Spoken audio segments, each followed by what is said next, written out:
Hello viewers, আমার নতুন ভিডিওতে আপনাদের স্বাগত। আমার অনুরোধ, ভিডিওটিতে লাইক দিবেন, কমেন্ট করতে ভুলবেন না এবং ভিডিওটি শেয়ার করবেন এবং চ্যানেলটি সাবস্ক্রাইব করে আমাদের সঙ্গেই থাকবেন।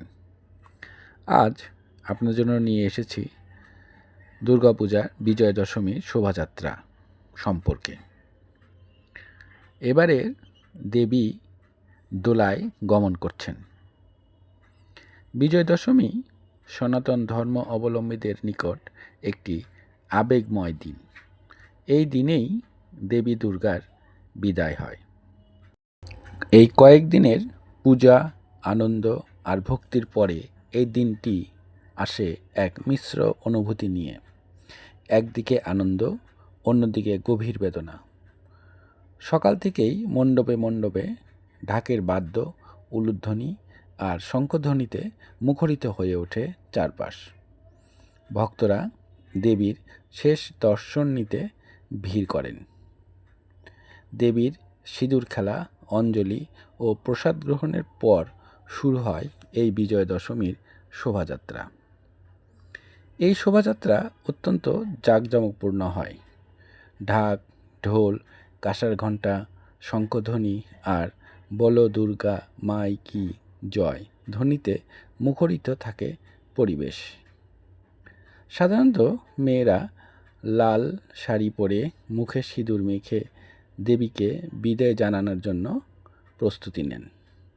দেবীর প্রতিমা ট্রাকে বা কোনো খোলা যানবাহনে করে নদীর ঘাটের দিকে নিয়ে যাওয়া হয়।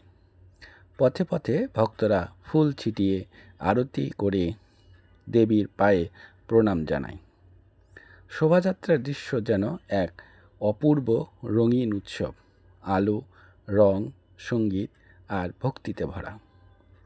অবশেষে প্রতিমা বিসর্জনের সময় নদীর জলে প্রতিফলিত দেবীর মুখ দেখে অনেকের চোখে জল আসে।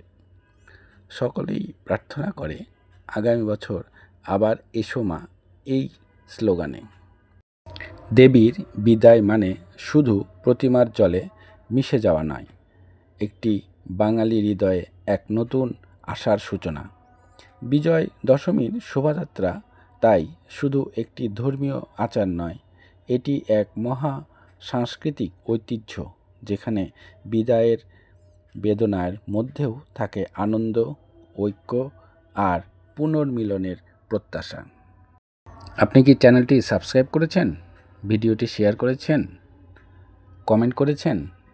যদি না করে থাকেন, এখনই কমেন্ট করুন, চ্যানেলটি সাবস্ক্রাইব করুন, ভিডিওটিতে লাইক দিন এবং ভিডিওটি শেষ পর্যন্ত দেখার জন্য আপনাদের প্রতি অনুরোধ থাকলো। এই ভিডিওটি যদি আপনাদের ভালো লাগে তাহলে অবশ্যই কমেন্টে লিখবেন।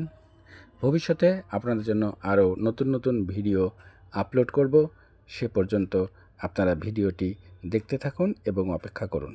ধন্যবাদ।